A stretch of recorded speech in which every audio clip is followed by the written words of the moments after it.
Cordial saludo para todos. Mi nombre es Carla Fernanda Hernández Revelo, del programa de Tecnología en Radiología y Máquinas Diagnósticas de la Escuela de Ciencias de la Salud de la Universidad Nacional Abierta y a Distancia UNAD.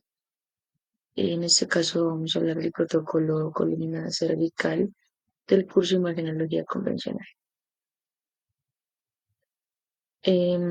La anatomía de la columna cervical, pues es la región de la columna vertebral que se encuentra en la parte superior de la espalda. Está formada por 7 vértebras cervicales. Estas vértebras son más pequeñas y flexibles que las vértebras de otras regiones de la columna. Permite que la cabeza tenga un amplio rango de movimiento. También las vértebras cervicales están numeradas del C1 al C7, siendo el C1 la vértebra más cercana al cráneo y el C7 la vértebra más cercana a la columna torácica.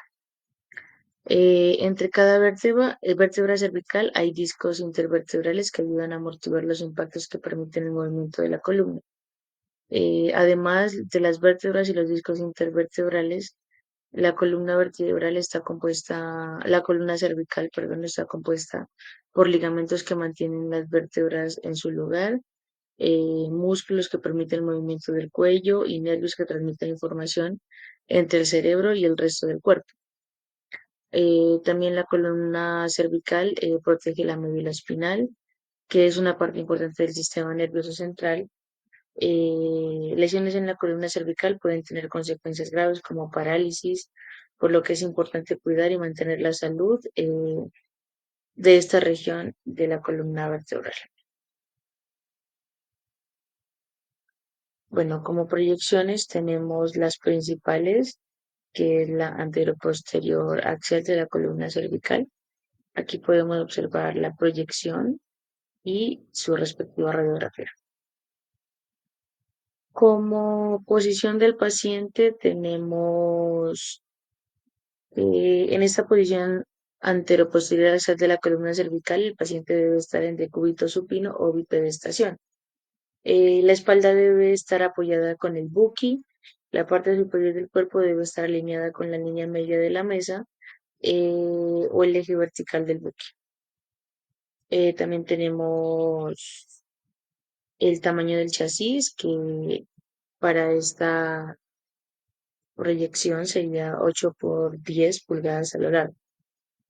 Como radio central, pues tenemos que es dirigido a través de la vértebra C4 con una angulación de 15 a 20 grados en sentido cefálico. El apoyo central está ligado inferiormente al punto de prominente del cartílago tiroides. Como criterios de evaluación tenemos que el área entre la parte superior del C3 y T2 de las partes blandas circundantes, también las sombras de la mandíbula y el occipital superpuestas relatas en la mayor parte del axis. También tenemos que los espacios distales intervertebrales deben estar abiertos.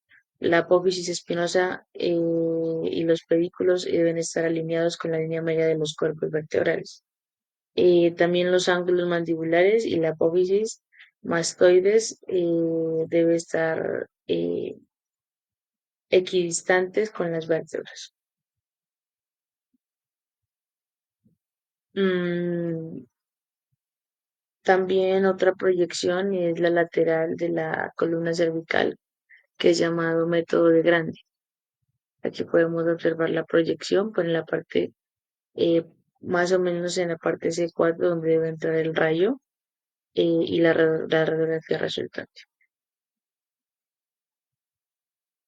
Como posición del paciente, tenemos que en esta posición lateral del método de Grandi para la columna cervical, el paciente debe estar sentado o de pie. La columna cervical debe estar recta y alineada con el plano lateral para obtener una imagen clara y precisa de la región cervical. También se debe asegurar que no haya superposición de las estructuras anatómicas en la imagen. También como tamaño del chasis tenemos 8 por 10 pulgadas a lo largo. Como radio central el rayo debe entrar horizontal y perpendicular al C4. El contorno magnificado del hombro más alejado del R1 se proyecta por debajo de las vértebras cervicales inferiores. Como criterios de evaluación tenemos que se debe observar las 7 vértebras cervicales y al menos un tercio de las de uno. En caso contrario, que no se vea, se recomienda tener una radiografía separada de la región cervicotorácica.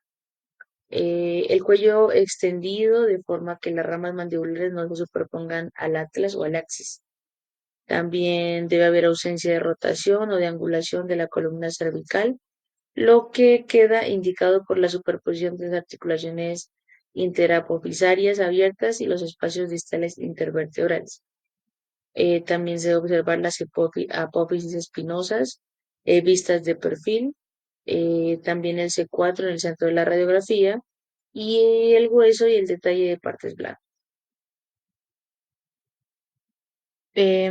Como proyecciones adicionales, tenemos la proyección anteroposterior axial oblicua en posiciones OPD y OPI. Aquí tenemos la proyección y su respectiva radiografía resultante. Bueno, la posición del paciente debe estar en posición de cúbito supino o incorporado de frente al tubo de rayos X. Los brazos deben descansar a lo largo del cuerpo para evitar obstruir la imagen. La oblicuidad pues permite visualizar las estructuras de la columna cervical en un ángulo diferente al estándar y ayuda a evaluar mejor ciertas condiciones o lesiones. Como tamaño del chasis tenemos también 8 por 10 pulgadas a lo largo. El rayo central pues debe ser dirigido al C4 y con una angulación cefálica de 15 a 20 grados, de forma que el rayo central coincida con la angulación de los agujeros. Como criterios de evaluación tenemos que se debe visualizar los agujeros intervertebrales abiertos, más alejados del R1 desde el C2, C3 al C7 y T1. Los espacios distales intervertebrados deben estar abiertos, el tamaño y el contorno uniformes a los agujeros, la barbilla elevada de forma que no se superponga el atlas y el axis, y el hueso occipital no debe estar superpuesto al axis.